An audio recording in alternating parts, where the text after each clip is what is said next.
यहाँ पर उपस्थित हमारे समस्त उपासक व उपासिकाएं और दूर दराज से आए हुए हमारे सभी सम्मानित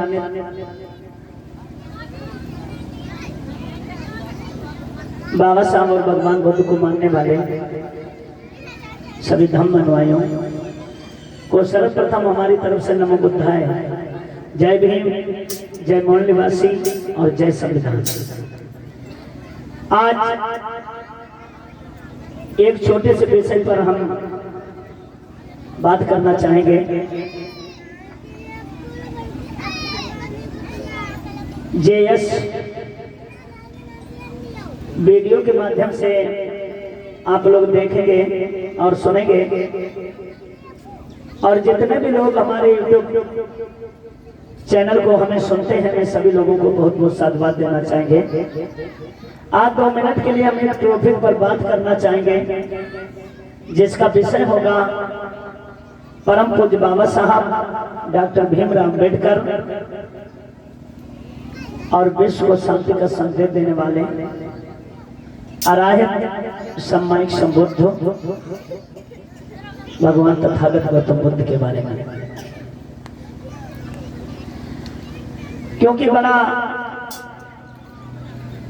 दुख का विषय है। वैसे हमें वीडियो बनाने की कोई आवश्यकता नहीं थी। ये देश भर की इधर उधर की बातें सुनकर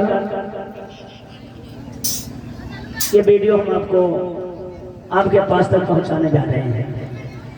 इस वीडियो का मेन उद्देश्य है कि कुछ लोगों के अंदर धारणा है कि बुद्ध बड़े हैं और बाबा साहब छोटे हैं। वीडियो के भी माध्यम से देखते हैं हम लोग, जिसमें ऊंचे ऊंचे बुद्ध मंच बनाए जाते हैं जिसमें बाबा साहब का फोटो नहीं लगाते हैं लोग।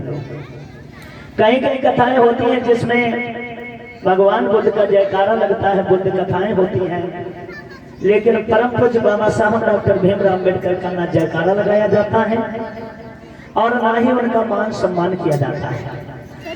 तो हम तो यही कहेंगे कि जो लोग ये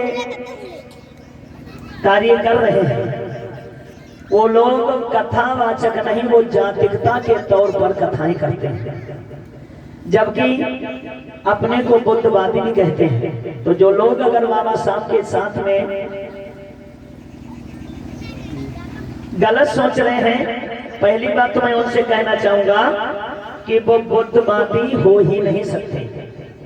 जो अगर किसी व्यक्ति के साथ में छोटापन बड़ापन समझता है तो वो बुद्धवादी हो ही नहीं सकता, क्योंकि भगवान बुद्ध ने ऐसा नहीं कहा।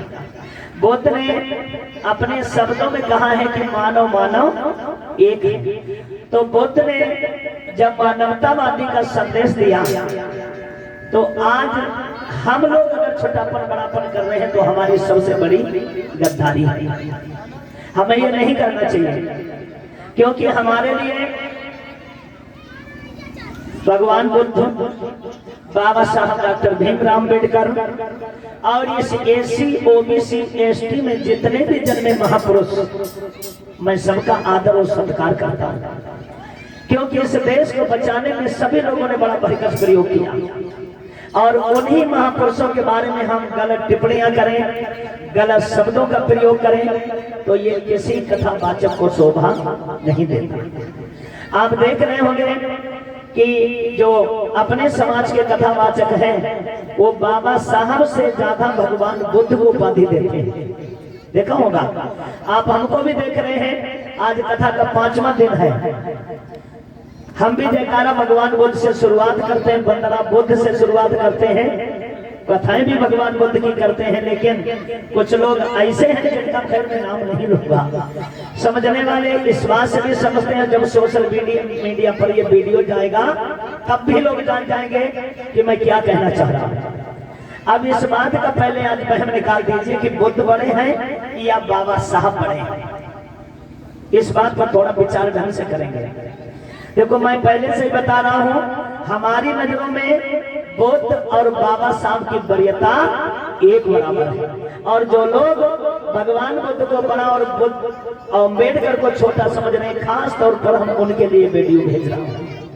सुने, नंबर 1 भगवान बुद्ध के बारे में बताना चाहेंगे कि बुद्ध ने जब जन्म लिया, बुद्ध का जब जन्म हुआ लुम्बिनी वन में, तो बाबा असीत मुनि के द्वारा भगवान बुद्ध के लक्षण देखे गए। तो बाबा असीत मुनि ने भगवान बुद्ध के अंदर 32 गुण बताए। यानी बुद्ध के अंदर कितने गुण थे? 32 गुण थे। तो हाँ, ये बात मैं मानता हूँ कि अभी तक इस विश्व के अंदर 32 गुणों वाला आदमी पैदा नहीं हुआ। ये बुद्ध का पहला काम है कि भगवान बुद्ध के जैसे गुणों वाला अभी तक दुनिया पर व्यक्ति नहीं पैदा हुआ। कितने गुण थे बुद्ध के अंदर? 32। आवाज और बाबा सामने, बुद्ध के अंदर 32 गुण थे। और जो लोग कहते हैं कि अम्बेडकर छोटे हैं, तो उनके लिए भी बात मैं पहुंचाना चाहूंगा कि बुद्ध के अंदर 32 गुण थे। तो परम पूज्य बाबा साहब डॉक्टर भीमराव अम्बेडकर के अंदर 32 डिग्रियां थी। अगर भगवान बाबा साहब के अंदर 32 गुण नहीं है, तो बुद्ध के पास 32 डिग्रियां नहीं है। तो मेरी नजर में दोनों कोई छोटा बड़ा नहीं हुआ। अनुज जी गलत तो नहीं कह रहे हैं? अरे भाई, जब बाबा साहब के अंदर 32 गुण नहीं है, तो बुद्ध के भी पास 32 डिग्रियां नहीं है। मामला बराबर में रहा, कोई छोटा बड़ा नहीं हुआ, क्योंकि उनके अंदर 32 गुण है, तो बाबा साहब के अंदर 32 डिग्रियां हैं। अब इनके जन्म पर आइए। तो बुद्ध का जब जन्म हुआ था, बैसाख महीना की पूर्णमासी थी, जिसे बुद्ध पूर्णिमा के नाम से जानते हैं। और बैसाख महीना की पूर्णमासी पर 3 कार्य भगवान बुद्ध ने किए। बुद्ध का जन्म भी बैसाख महीना की पूर्णमासी को हुआ। बुद्ध को ज्ञान भी बैसाख महीना की पूर्णमासी को हुआ। और बुद्ध का परिनिर्वाण भी बैसाख महीना की पूर्णमासी को हुआ। मतलब बुद्ध ने 3 कार्य 1 तारीख पर किए। अब आ जाओ बाबा साहब, तो नोट कीजिए। बाबा साहब का जन्म हुआ तो तारीख थी 14 अप्रैल। 14 अप्रैल तो थी। 14 अप्रैल के दिन बाबा साहब का 14 अप्रैल तारीख को बाबा साहब का जन्म हुआ। बाबा साहब अपने माता पिता की 14वीं संतान थे। बाबा साहब जिस कमरा में पैदा हुए वो कमरा नंबर 14 था। लोगों का मानना है कि जिस बेड पर बाबा साहब का जन्म हुआ था वो बेड भी 14 नंबर था। और जब बाबा साहब ने भगवान बुद्ध के धम्म को स्वीकार किया तो वो तारीख भी 14 अक्टूबर थी। तो याद रखिए, बुद्ध ने अगर 3 तारीखें कवर की हैं तो हमारे बाबा साहब ने 5 तारीखें कवर की हैं। अब कौन छोटा बड़ा हुआ? कौन? नहीं, हम नहीं कहेंगे। बुद्ध को मैं छोटा नहीं बता रहा हूं, क्योंकि बुद्ध हमारे पूजनीय हैं। क्योंकि हमारे बाबा साहब डॉक्टर भीमराव अम्बेडकर ने भगवान बुद्ध को अपना भगवान माना है। तो मैं भी दिलो जान से भगवान बुद्ध की पूजा करता हूँ, दिलो जान से भगवान बुद्ध को नतमस्तक करता हूँ। और जब तक ये सांस रहेगी तो बुद्ध को ही मानता रहूंगा, बाबा साहब को मानता रहूंगा। लेकिन ये वीडियो में सिर्फ उन लोगों के लिए बना रहे हैं जो लोग समाज में गंदी दुर्गंध फैला रहे हैं और कहते हैं कि बाबा साहब छोटे हैं, बाबा साहब कथा में फोटो लगाने के लायक नहीं है, वो एक महापुरुष है, भगवान बुद्ध भगवान है। मेरा कहने का मतलब ये है कि बाकी लोग तो भगवान हो सकते हैं, लेकिन हमारे बाबा साहब भगवानों के भी भगवान हैं। क्योंकि आज अगर भगवानों की इज्जत हो रही है तो परम पूज्य बाबा साहब डॉक्टर भीमराव अम्बेडकर और अम्बेडकर के संविधान के द्वारा लोगों की वैल्यूएशन है। कहने के लिए कुछ भी कहें, लेकिन बाबा साहब कहीं पर कमजोर नहीं है। अब आ जाइए इन लोगों के त्याग। तो भगवान बुद्ध का लड़का था एक, बुद्ध का लड़का था एक, जिस लड़के का नाम था राहुल। जब बुद्ध सिद्धार्थ गौतम से बुद्ध बन गए, अशोधरा के कक्ष में भिक्षादान के लिए गए, भिक्षा के लिए गए। उनकी धर्म पत्नी अशोधरा ने वो अपना बच्चा बुद्ध को दान में दे दिया। बुद्ध अपने बच्चे को लेकर राहुल को अपने संग लेकर चले गए। वो बच्चा अपने पिताजी के साथ रहा, खुश खुश भले कुछ बच्चे को कोई क्षति नहीं पहुंची, वो बच्चा बरकरार रहा, जिंदा रहा। अब बाबा साहब के बारे में आ जाओ तो बाबा साहब डॉक्टर भीमराव अम्बेडकर ने एक नहीं, दो नहीं, चार बच्चे इस समाज में, ये समाज को ऊपर उठाने में चार बच्चों की आहुतियां दी। चार बच्चे बाबा साहब ने इस समाज में कमाए। तो आप खुद फैसला करो कि बाबा साहब कहां पर कमजोर है। बुद्ध ने अपना बच्चा दिया, अपना साथ रखा, और बाबा साहब के 4 बच्चे इस समाज को देखने के चक्कर में काल के गाल में चले गए, लेकिन उन्होंने अपना संघर्ष करना नहीं छोड़ा और हम लोगों को यहाँ तक पहुंचाने का काम किया। फिर भी लोग कहते हैं कि बाबा साहब ने क्या किया, तो तुम क्या चाहते हो बाबा साहब से?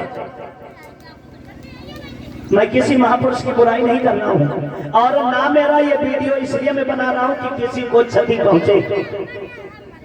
मैं एक सिर्फ सुझाव देने के लिए ये वीडियो में बना रहा हूँ, क्योंकि लोग जो छोटापन बड़ापन कर रहे हैं ये अच्छा नहीं कर रहे हैं। बुद्ध ने कभी नहीं कहा, जातिकता के तौर पर बुद्ध ने किसी को नहीं देखा। भंगी पहुंचा, भंगी को धम्म दीक्षा दी। ब्राह्मण पहुंचा, ब्राह्मण को धम्म दीक्षा दी। ठाकुर पहुंचा, ठाकुर को धम्म दीक्षा दी। जब बुद्ध ने सबको एक समान माना, तो ये गंदगी छोड़ने वाले ये कौन होते हैं कि बुद्ध बड़े हैं या बाबा साहब बड़े हैं या बुद्ध छोटे हैं या बाबा साहब छोटे हैं? ये कहना हम लोगों को शोभा नहीं देता है, क्योंकि हमारे महापुरुषों ने ये नहीं सिखाया कि छोटापन बड़ापन हो या जातिकता के तौर पर किसी को देखा जाए। आप बुद्ध और बाबा साहब के त्याग की तरफ देखो। भगवान बुद्ध ने 29 वर्ष की आयु में अपना घर छोड़ दिया, चाहे वो समाज कल्याण के लिए सही, चाहे रोहिणी नदी की मजबूरी की वजह से सही, किसी भी कारण बुद्ध ने अपना 29 वर्ष की आयु में घर छोड़ दिया। उसके बाद में उन्होंने घर से संबंध नहीं रखा, समाज को जगाते रहे और जगाते जगाते परिनिर्वाण को प्राप्त हो गए। 29 वर्ष की आयु में घर छोड़ा और 80 वर्ष की उम्र में बुद्ध का परिनिर्वाण हो गया। यह लगभग 49-50 वर्ष का उनका यह त्याग बनता है। अब बाबा साहब के बारे में आ जाओ तो बाबा साहब सतारा गांव के स्कूल में पढ़ने गए। वहीं पर से लोगों ने बाबा साहब का अनादर करना शुरू कर दिया, और जिस दिन से पढ़ाई कक्षा 5 में पहुंचे, जिस दिन से बाबा साहब ने समाज को जाना, मरते दम तक बाबा साहब इस समाज के लिए लड़ते रहे। तो सबसे बड़ा योगदान इस समाज के अंदर किसका रहा? 49 वर्ष वालों का रहा, या जिसने पूरा जीवन दांव पर लगा दिया उसका रहा। अब छोटापन बड़ापन की बात आती है तो नोट कीजिए, जब बुद्ध को ज्ञान प्रकट हुआ, पैदा हुए, बुद्ध हुए, जब बुद्ध बन गए तो भगवान बुद्ध ने सर्वप्रथम 5 ब्राह्मणों को धम्म दीक्षा दी, जो पंचवर्गीय भिक्षुओं के नाम से जाने जाते हैं। शुरुआत कारवा बढ़ता गया, लोग जुड़ते गए। उसके बाद में इस देश का शासक जब हुआ राजा सम्राट अशोक, तो वह सम्राट अशोक ने 5000 लोगों को इकट्ठा करके भगवान बुद्ध के धम्म को आगे बढ़ाने का काम किया। सम्राट अशोक के बाद में जब मौर्य वंश का शासक 10वां हुआ, जिसका नाम राजा वेदरथ था, उस राजा वेदरथ को चीन के निवासी पुष्पमित्र शुंग, जो जाति का सोमवंशी ब्राह्मण था, उस राजा वेदरथ को उसने मार दिया। मारने के बाद में इस देश के अंदर अध्यादेश जारी कर दिया। उसने अनाउंस करवा दिया कि इस देश के अंदर जितने बौद्ध मंदिर हैं, बौद्ध मठ हैं, सब तोड़ दिया जाए, जितने बौद्ध भिक्षु हैं सब मार दिए जाएं। एक साथ एक बौद्ध भिक्षु को मारने के लिए वो 100 सोने के सिक्के देता था। उस लालच में यहाँ से बौद्ध धर्म का बिल्कुल खात्मा हो गया। यहाँ इस भारत देश के अंदर कोई बौद्धिस्ट नहीं रखा उसने। बौद्ध धर्म की पताका को उसने खत्म कर दिया। अब बाबा साहब में आए। जब बाबा साहब पढ़ लिखकर तैयार हुए तो बाबा साहब ने पहले घोषणा कर दी थी कि मैं हिंदू धर्म में पैदा हुआ हूं, ये मेरे बस की बात नहीं है, लेकिन मैं हिंदू रहकर मरूंगा नहीं, ये मेरे बस की बात है। ये बाबा साहब ने अनाउंस पहले कर दिया था। जब बाबा साहब ने धर्म परिवर्तन किया तो बुद्ध ने कितने लोगों को धम्म दीक्षा दी? कितने को दी? 5 लोगों को। जब सम्राट अशोक हुए उनने कितने लोगों को दी? 5000 लोगों को।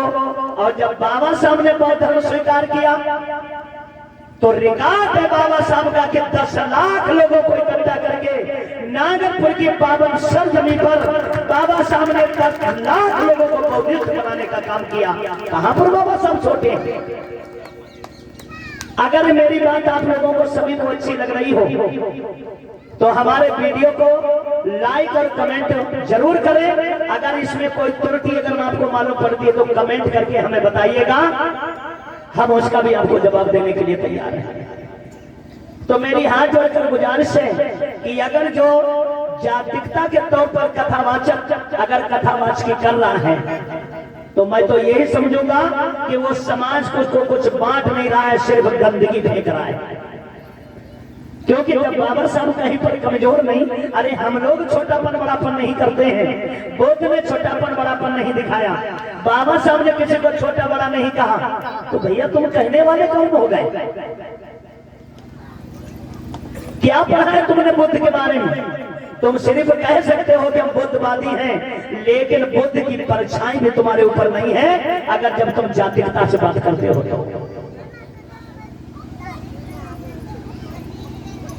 तो ये वीडियो हमारा जन जन तक पहुंचाने का काम करें ताकि लोगों के अंदर की धारणा खत्म हो सके कि बुद्ध बड़े हैं बाबा साहब छोटे हैं, या बाबा साहब बड़े हैं बुद्ध छोटे हैं। हमारे महापुरुषों में कोई छोटापन बड़ापन नहीं है। जन्म से लेकर अंत तक ये समाज के ही लिए लड़ते रहे तो उनमें छोटा बड़ा कौन हो सकता है? फिर एक सीधी सी बात और बताना चाहेंगे। लोग कहते हैं कि अम्बेडकर ने ऐसा कानून बना दिया कि हम पकड़े जाते हैं फलाने। भाई हम कहीं पकड़े जाएंगे? हम भी तो पकड़े जाएंगे। जो बुरा करेगा वो जेल जाएगा। और अगर बुद्ध बाबा साहब ने कानून भी बनाए हैं तो तब भी तो भगवान बुद्ध सही लिया है। बुद्ध ने पहले शेर में कहा पाराति पाता बेरमणि, प्राणी हिंसा करोगे तो क्या दशा होगी? धारा 302 लगेगी, जेल की हवा खाओ। बाबा साहब ने कानून बनाया तो क्या बुरा किया? इसलिए बुरा करो मत। जब बुरा नहीं करोगे तो पुलिस तुम्हारा पीछा नहीं करेगी। कोई भी महापुरुष गलत नहीं है। महापुरुष तो अनेकों आए, सबने योगदान किया।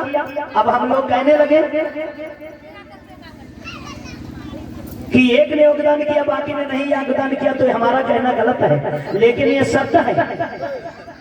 बुद्ध आए, बुद्ध एक राजा के लड़का थे, बाबा साहब राजा के लड़का नहीं थे, लेकिन निजात हमें कितनी बुद्ध से मिली और कितनी बाबा साहब से मिली आप लोग भी जानते होंगे। भगवान बुद्ध का जिस समय राज था, ईमानदारी से बताना, जिस समय भगवान बुद्ध के पिताजी जब राजा थे तो उस समय इस देश के अंदर तानाशाही राज्य था। और उस तानाशाही राज्य में हाथ उठा के बताओ कोई चौकीदारी की भी नौकरी कर रहा था? हाथ उठा के बताओ कोई चौकीदार था, कोई डीएम कमिश्नर था, कोई डॉक्टर मास्टर या इस देश का लेखपाल था? हम जैसे के तैसे तो रहे, हम जैसे थे वैसे ही रहे। बुद्ध ने हाँ मुझे एक रास्ता दिया जिस पे रास्ते पर चलकर हम अपने जीवन को संवार सकते हैं, लेकिन रास्ता भी तो लोग चलन दें तब ना। हमें रास्ता भी नहीं चलने दिया जाता था। अगर हमें ही नहीं इस देश को अगर कुछ मिला है, इन महिलाओं को अगर सम्मान मिला है तो बाबा साहब डॉक्टर भीमराव अम्बेडकर की बदौलत मिला है। आज इस देश के अंदर कोई भी गवर्नमेंट सर्वेंट है तो वो किसी और की देन नहीं, बाबा साहब डॉक्टर भीमराव अम्बेडकर की देन है। तो बाबा साहब कमजोर कहां पर है? तो मैं फिर से रिक्वेस्ट करना चाहेंगे कि हमारे किसी भी महापुरुष को, जितने भी कथावाचक हैं, उनसे भी चाहे तो हमारा ये निवेदन समझे, चाहे हमारी गुजारिश समझे, और फिर एक से बाई तो कुछ भी समझे। लगभग मैं सोशल मीडिया के माध्यम से सभी लोग हमें जानते हैं, मेरी आदत भी पहचानते हैं, क्योंकि बाबा साहब के खिलाफ हम एक बात पसंद नहीं करता हूं, और बाबा साहब के अगर कोई खिलाफ बोलेगा तो मैं उसका जबड़ा भी उखाड़ने की दम रखता हूं। मेरा नाम जयदेव है। कथावाच की सभी लोग करें, मैं ये नहीं कह रहा हूं कि तुम किसी की बुराई करो, किसी की बुराई करने से कुछ नहीं होता। सब लोग धर्म बढ़ाएं, भगवान बुद्ध के धर्म को आगे बढ़ाएं, भाईचारा बनाने का काम करें, सबको जागरूक करने का काम करें, लेकिन गंदगी छोड़ने का काम ना करें। इन्हीं शब्दों के साथ में मैं आप सभी लोगों से विदाई लेता हूं, और मेरा ये वीडियो जन जन तक पहुंचाएं, ताकि सभी लोगों को ये पता लग जाए कि भगवान बुद्ध और बाबा साहब में कोई अंतर नहीं है। सभी लोगों को नमो बुद्धाय, जय भीम, जय मूल निवासी, जय संविधान।